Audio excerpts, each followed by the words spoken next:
You've built a world. You've drawn the map, written pages about the history, the cultures, the politics, and yet, when someone actually reads your story, the world feels like it's missing something. The problem isn't how much you've built. The problem is you haven't answered the right questions yet. In this video, we'll cover 10 world-building questions your story should answer. Some of them will show up directly in your plot. Others might just live in your head, but if you can't answer them, your reader will notice the gaps. Question number 1.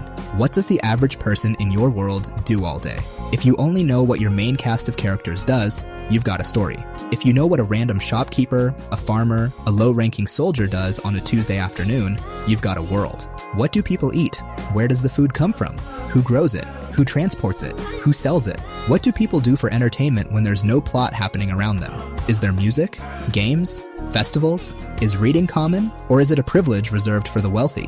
When you know these details, your characters stop walking through empty corridors. They walk through a culture, and you don't need to info dump any of it. When a character passes a market, you describe specific smells, specific goods, the way a vendor shouts prices at nobody in particular. It feels real because you actually understand what that society looks like underneath. Question number 2.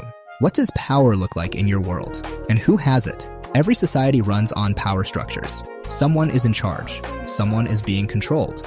Your world needs a clear answer to who holds the power and how they keep it. A monarchy? A theocracy? A military dictatorship? A council of elders? A group of mages who could flatten a city if they wanted to? Go deeper than that, though. The label isn't enough. You need to understand how that power actually operates on a day-to-day level. How does the average person feel about that power?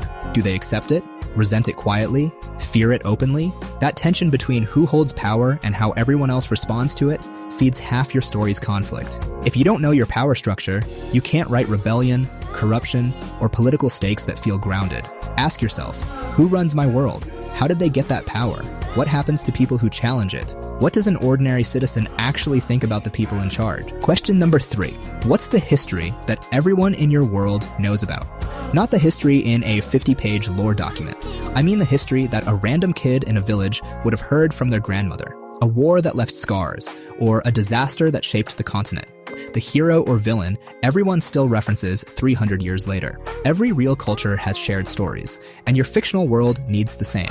This shared history creates common ground between your characters, gives the reader anchor points, and makes the world feel like it existed long before the first page. When two strangers meet and both reference the collapse, or the Great Burning, or the treaty, the world instantly feels bigger and older than the story you're telling. You don't have to explain the full event right away. Just make sure most people in your world know it's happened. Question number 4. What do people believe in, and how does it shape their behavior? Religion, philosophy, superstition, whatever form it takes. Belief systems shape how people treat each other, how they handle death, what they consider moral, and what lines they refuse to cross. Say your world has a dominant religion with strict rules about magic, or a widespread superstition that certain animals bring ruin, or a divide between two cities, one that believes suffering builds character, another that believes comfort is a right. These beliefs don't need to be true in your world's lore. They just need to be real to the characters who hold them. Belief creates restrictions, and restrictions create conflict. A character who considers healing magic an abomination won't use it, even to save someone they love. That's a choice rooted in world building, and it practically writes the scene for you. So figure out what most people in your world believe. How does that belief affect their daily choices? And where do those beliefs clash with each other? Question number 5. What are the rules of your world? And what happens when someone breaks them? By rules, I mean how things work. If your world has magic, what are the costs and limitations? If your world has advanced technology, who gets access? If monsters exist in your world, are they mindless or intelligent? Do they have territories? Just as important, what happens when someone steps outside the accepted boundaries? In some worlds, using forbidden magic gets you hunted. In others, entering certain lands means you don't come back. Consequences are what give your world teeth. Without them, your world is a suggestion, a set of guidelines nobody enforces. So, figure out what people can't do in your world, and what happens when they try. Is the punishment consistent, or is enforcement uneven? Because uneven enforcement is a goldmine for story conflict. Question number 6.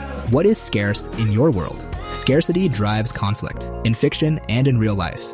Whatever is rare in your world will be the thing people fight over, scheme for, and sacrifice everything to get. Clean water, a specific mineral that powers technology, fertile land, magic itself, even something as basic as food or shelter if it's limited enough. The best world building ties scarcity directly into the plot. If your villain controls the only source of something the entire population needs, that single detail explains why people follow them, fear them, and can't just band together and overthrow them overnight. Scarcity gives your world stakes that feel systemic and economic, which hit differently than personal grudges alone. Question number 7. How do people in your world communicate and travel? This sounds like a logistics question, and it is, but it has enormous story implications. If it takes 3 months to cross your continent by horse, the news travels slowly.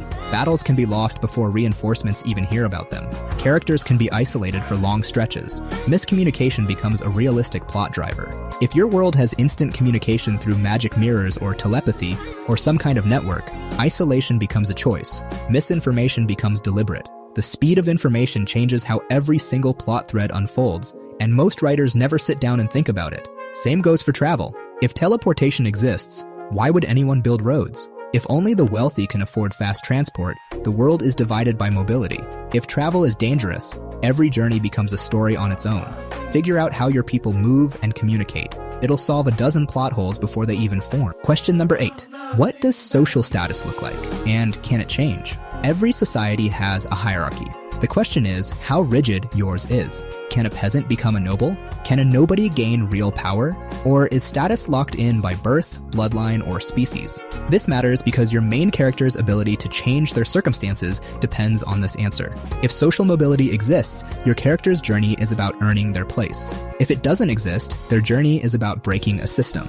Both work as stories, but they demand very different worlds and very different tones. Think about what markers signal status. Clothing? Accent? Which side of the city you live on? Do wealthy people get different access to magic or technology? These visible signals give your world texture and hand you details to use in every scene without stopping to explain the hierarchy. Question 9. What is the cost of conflict in your world?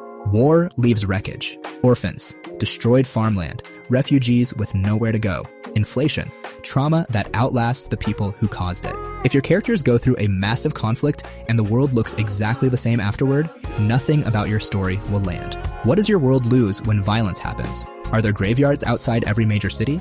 Abandoned towns where nobody returned? Veterans who can't work their land anymore? Children raised by strangers because their parents never came home? These details ground your world in consequence, and consequence is what makes the audience take your stakes seriously. Flip it around too. What does peace look like? If your world has been at peace for a long time, what filled the gap? Trade? Art? Political games? Complacency?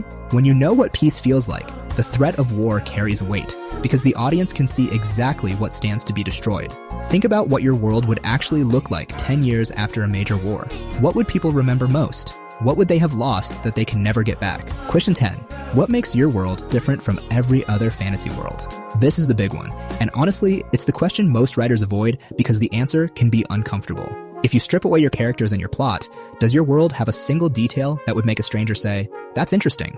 I've never heard that before"? It doesn't have to reinvent the genre. It can be one specific detail that belongs entirely to you. Say, in your world, the ocean is alive and has moods that shift the tides without warning. Or, the dead don't stay buried unless a specific ritual is performed every year. Or, the sun doesn't rise on its own.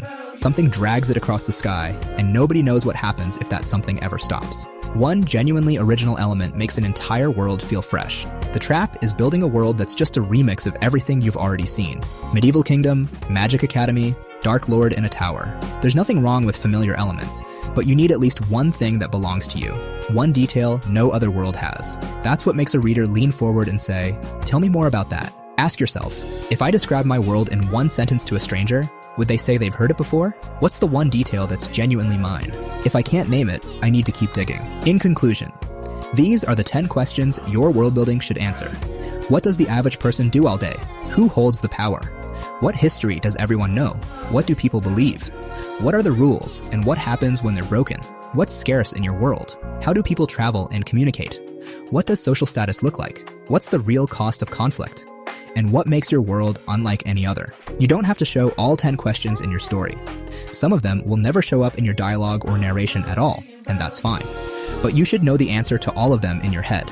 Because once you do, your world building and storytelling will improve, and your audience will feel the difference immediately. If this video helped you, hit the like button and leave a comment below. Also, if you want to get started writing your first one-shot manga, head over to mangascript.com to download the one-shot guide. It's a page-by-page breakdown of 3 high-quality manga one-shots, and it makes it 10 times easier to write your own script. And don't forget to join our Discord community. The link is in the description. It's a great place to share your work and connect with fellow creators. Thanks for watching.